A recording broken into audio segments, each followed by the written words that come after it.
Shalom, perkenalkan nama saya Aplonia Rambungilung, Prodi Pendidikan Agama Kristen, NIM 2202014, Prodi Pendidikan Agama Kristen. Memenuhi tugas ujian tengah semester mata kuliah Neurologi semester 6. Di sini pertemuan yang pertama kelompok 2,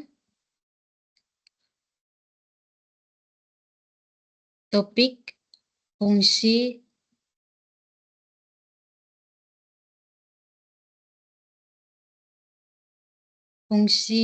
mengenal fungsi otak manusia secara pengertian neurologi. Nah, mari kita mengenal otak kita. Mengenal otak kita adalah secara otak manusia adalah pusat pengendali tubuh yang bertanggung jawab atas berbagai fungsi penting, mulai dari pengaturan aktivitas fisik hingga pemusatan informasi sensorik dan pengambilan keputusan. Jadi otak ini terdiri dari beberapa bagian. Yang pertama termasuk korteks cerebral, otak kecil dan batak otak.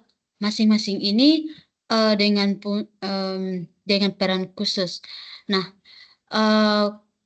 korteks cerebral ini terkait dengan fungsi kognitif seperti kita berpikir, kita merencanakan, dan kita memecahkan masalah. Sementara itu, sedangkan otak kecil itu untuk membantu mengkoordinasi seimbangan motorik.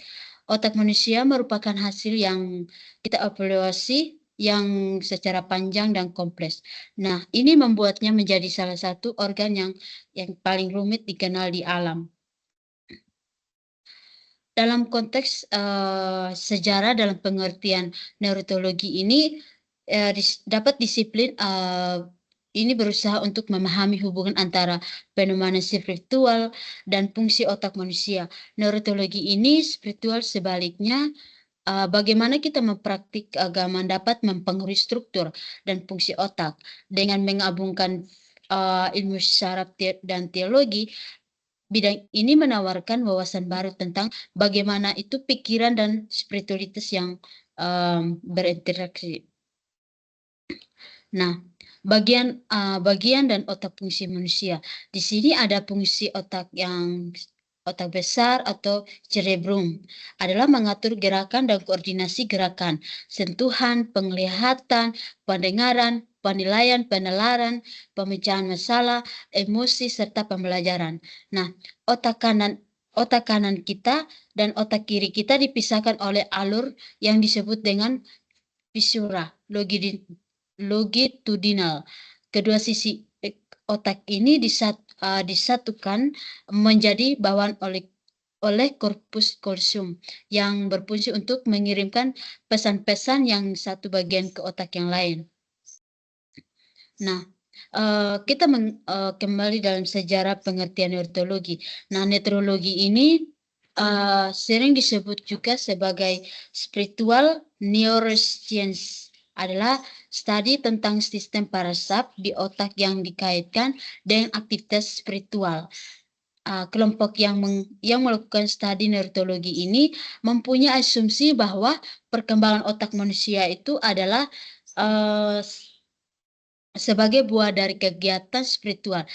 Yang pertama dengan cara melakukannya secara berulang-ulang ritual spiritual. Sepertinya kita melakukan repetitif pengucapan kata-kata yang kita dianggap mempunyai muatan energi spiritual. Melakukan repetitif gerakan-gerakan yang mampu membangun energi yang spiritual. Integrasi. Pertemuan yang ketiga dibawa oleh kelompok 4 tentang topiknya integrasi otak dan teologi.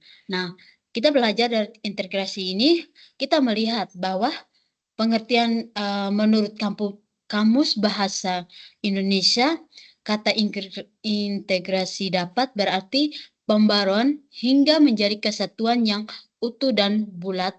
Integrasi ini juga dapat dipahami sebagai upaya membangun paradigma serta menetapkan interpretasi dan aksi yang baru dalam pembaruan kedua hal. Nah, dalam hal ini integrasi teologi dan komunikasi sebagaimana judul adalah upaya untuk menemukan korelasi antara teologi dan komunikasi sebagai ilmu. Yang kedua, teologi. Arti teologi dalam Kristen ini dia mengajarkan bahwa natur manusia adalah berdosa. Nah, sudah lama dalam keadaan berdosa. Dalam Alkitab ini menyatakan bahwa karena semua orang telah berdosa dan telah kehilangan kemuliaan Allah. Yang terambil dari kitab Roma pasal yang ketiga ayat 23 ini, kita lebih lanjut lagi untuk ditegaskan oleh Sproul bahwa sebenarnya ini manusia waktu hadir di dalam dunia ini sudah dalam keadaan berdosa. Alasan sesungguhnya manusia itu bertingkah laku salah adalah karena tekanan dari luar dirinya. Nah, pertemuan yang keempat yang dibawa oleh kelompok 4 ini topiknya tantangan Allah dalam otak manusia. Penciptaan manusia sangat menakjubkan. Manusia adalah ciptaan Allah yang paling sempurna di antara makhluk ciptaannya yang lain. Nah, salah satu organ tubuh manusia adalah otak. Secara otonomi, otak ini merupakan satu-satunya organ tubuh manusia. Diletaknya paling atas, sehingga dengan posisi ini, otak mempunyai keistimewaan dan peran yang sangat penting. Nah, otak ini merupakan pemberi perintah bagi organ-organ yang lain. Bagi otak yang utama adalah otak yang besar sebelum, yaitu batang otak yang berbentuk batang di bagian dasar otak. Otak kecil atau disebut bahasa Yunaninya cerebellum yang berada di belakang otak kita. Nah, dan bagian tengah otak ini, otak besar memiliki dua belahan, yaitu dan bertanggung jawab berbagai fungsi secara kompleks. Nah, otak kecil ini berfungsi dalam kesinambungan, postur, dan koordinasi gerak. Sedangkan batak otak ini mengendalikan penggerakan dasar tubuh yang diperlukan untuk bertahan hidup seperti bernapas dan penggerakan detak jantung kita. Selalu mengingatkan bahwa maha besar otak ini yang diciptakan oleh Allah kepada kita. Maka saatnya kita untuk melakukan penglihatan Allah. Nah, besar tentang otak tidak lepas dari bagaimana proses perjalanannya tentang otak ini, impuls saraf kesadaran di otak. Saat kita melihat objek yang kita melihat secara menarik, maka kedua bola mata kita akan menangkap objek yang tersebut melalui saraf optikus. Nah, impuls ini akan disalurkan melalui sirkuit-sirkuit yang menuju di korteks penglihatan di otak kita. Lalu impuls ini diolah di otak menjadi informasi ingatan kita. Atau memori kita di dalam otak, buah pemikiran dan kesadaran. Di dalam berpikir terdapat proses belajar berupa pengolahan informasi untuk mengambil suatu sikap atau keputusan. Maka kita sebagai manusia yang diciptakan paling sempurna harus dapat menjaga otak kita untuk selalu berbuat baik. Ketika kita bermalas-malasan atau akan membuat maksiat, kita harus bisa merangsang otak yang membangun nilai yang positif. Kita harus melawan rencana yang jelek tersebut dan mengarahkan kepada perbuatan yang baik. Nah, otak harus dapat digantikan dengan hati dan perasaan. Pertemuan yang kelima dibawa oleh kelompok 5 tentang otak dan kasih. Nah, hati nurani, kesadaran moral atau pengetahuan moral. Nah, hati nurani dapat didefinisikan sebagai bagian dari jiwa manusia yang menyebabkan penderitaan mental dan perasaan yang bersalah saat menentang, dan perasaan senang dan damai sejahtera saat tindakan.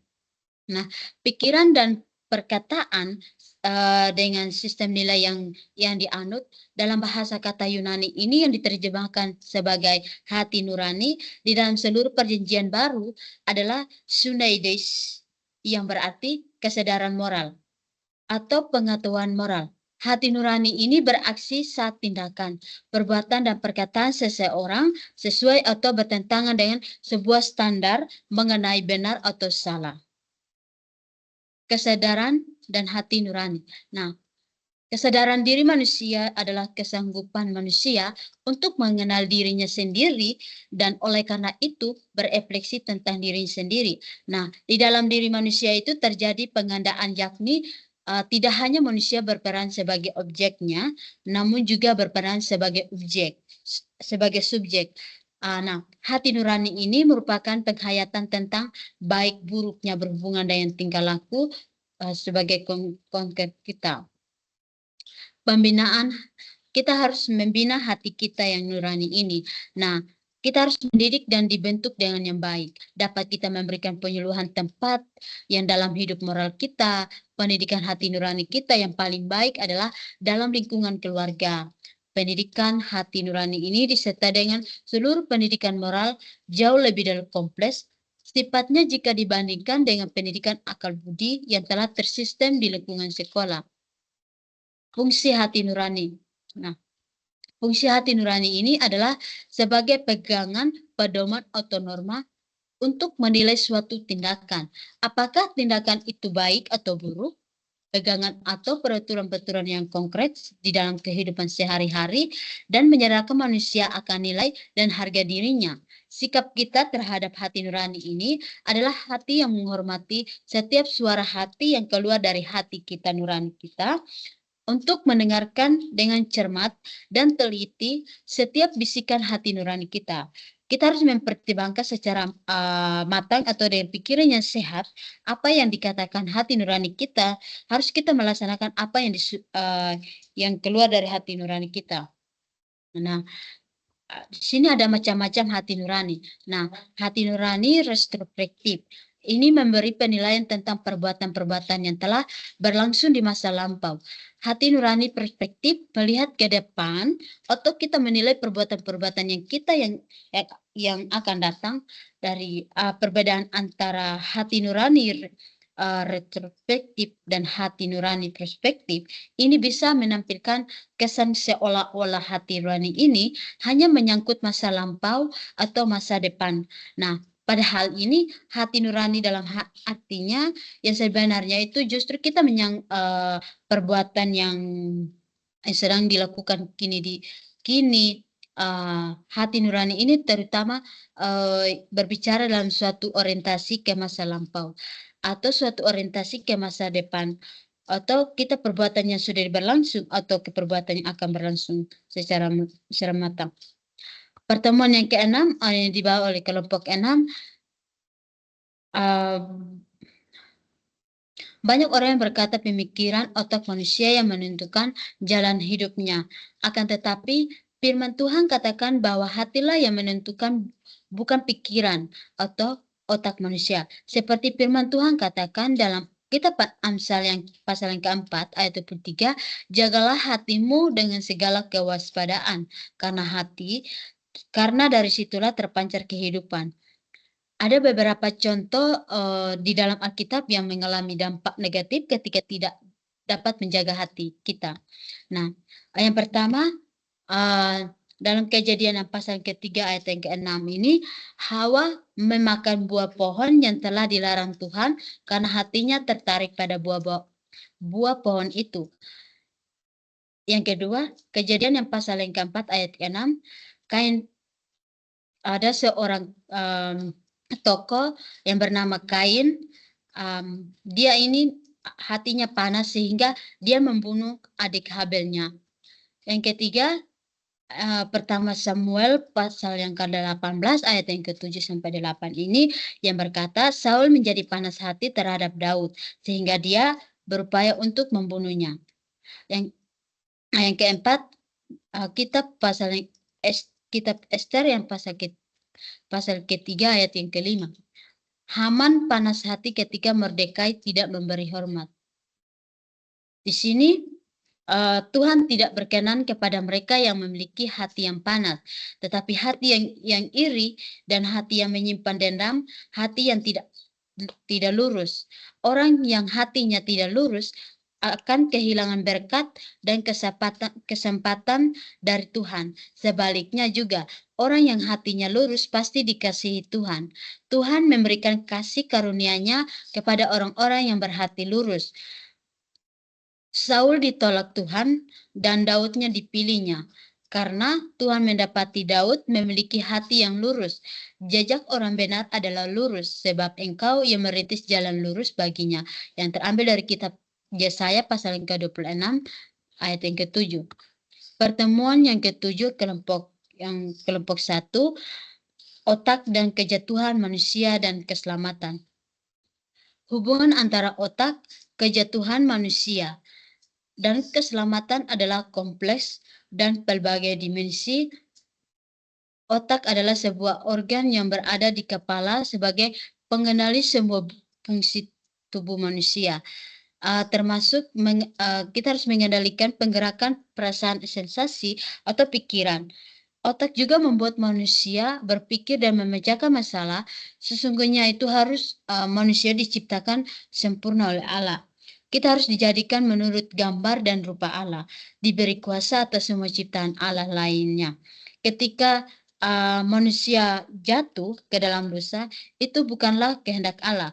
Allah tidak pernah merancangnya kejatuhan manusia, melainkan karena manusia yang memiliki kehendak bebas atau free will untuk melakukan sesuatu sesuai dengan perintahnya atau taat, ataupun mengikuti keinginan hatinya melanggar perintah Allah. Demikian dari resum kelompok dari pertama kelompok 1, kelompok sampai pertemuan yang ke-7. Ini mata kuliah neurologi. Saran saya, marilah kita untuk harus menjadi manusia-manusia yang selalu taat, harus memerintahkan apa yang Tuhan sudah sediakan bagi kita sudah sempurna. Demikian, Tuhan Yesus memberkati. Salam.